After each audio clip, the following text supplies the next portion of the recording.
Hi, this is Chris Higgins. I like mountain biking, but right now it's still raining, and I'm going to get back on the bike real soon and make another video.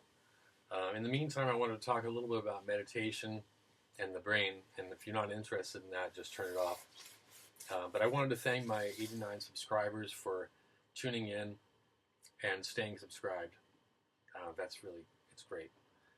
I will put out more mountain bike stuff soon. But I wanted to talk about the brain, and in particular, I wanted to talk about like how it works. And so, from my understanding, is that the brain is not like a solid organ like other organs. It's actually quite liquid in there, and it's liquid for a reason, so that it can be very viscous and it can be very changing. And so these little neurons form these little bridges, one thought to another thought, and they start to connect, and they make little networks, and larger networks form. And so you have these networks in your brain. So every time you have a thought, it's basically just this neuron firing, that same one that fired yesterday and the day before and the day before that. And so as you get older, the number of new thoughts that you have diminishes. And that's why we sort of think, things get to be a little bit monotonous sometimes in life. And then our personalities become monotonous. But that's basically because we're just falling back on our hardwired thought patterns.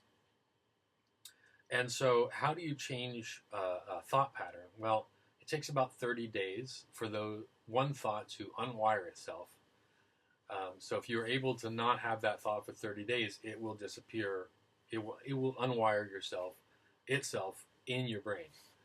And so the act of meditation helps in this process to change those thoughts, and to also, more importantly, and this is the second aspect, which is the feeling aspect, is that the feeling is what sponsors the thought, not the thought sponsors the feeling.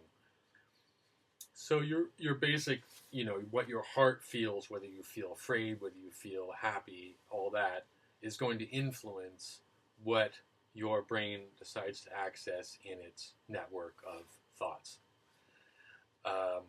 and associated thoughts. So it's really about, how do I feel a higher, how do I raise my feeling? How do I feel better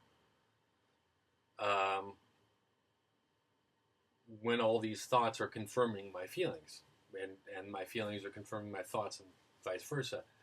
Well, that's where meditation comes in. So you sit and you attempt not to have thoughts, and you do this by basically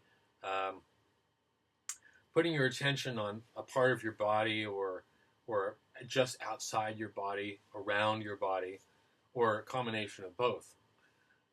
Switching back and forth between feeling inside your body, like feeling your heart, and then feeling outside your body. And just that subtle difference, as you do that, using your awareness with your eyes closed, you're no longer using your frontal lobe, and you're using your awareness, and it's going straight to your subconscious. So it's the longer you can maintain that during meditation, and it might only be 5 seconds, but 5 seconds is a lot, believe me, in terms of the effect that it has on improving how you feel without any outside influence, and without the influence of your frontal lobe thoughts. So that's basically it. Let me know if you have any questions. I'm going to try and keep it short, so take care.